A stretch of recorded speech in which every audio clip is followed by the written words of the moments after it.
ஜெஃபாடி கண்டிப்பாக Roman Reigns தான் WrestleMania 42ல் ஜெயிப்பார்னு சொல்லியிருக்காரு.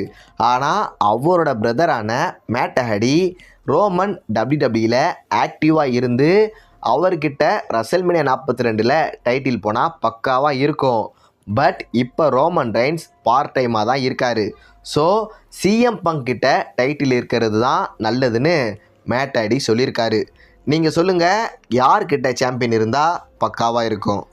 இப்போ வரையுமே கோடி ரோட்ஸ் வர்சஸ் ராண்டி ஓர்டனுக்கு ரசல்மேனியா 42ல் மேட்ச் பண்ண WWE பயங்கர ஆர்வமாக இருக்காங்க. ரீசன், இது ஒரு ட்ரீம் மேட்ச். இன்றைக்கி நடந்த ஸ்மாக்டவுனில் கூட கோடி ரோட்ஸ் எலிமினேஷன் சேம்பர் மேட்ச்சுக்கு குவாலிஃபை ஆகிட்டார்.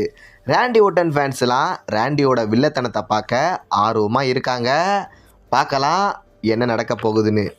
ரசல்மேனியா 43ல் ராக் வர்சஸ் ரோமன் ரெயின்ஸுக்கு கண்டிப்பாக மேட்ச் நடக்கும். இந்த மேட்சுக்கான ஹைப்பை ரசல்மேனியா 42ல் WWE மாசாக பண்ண போகிறாங்க.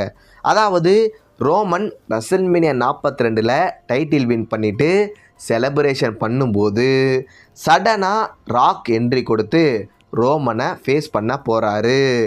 ஏன், ராக் ரோமனை அட்டாக் பண்ண கூட வாய்ப்பு இருக்குது. ஒருவேளை இது நடந்தால் செம்ம மஜாவாக இருக்கும்.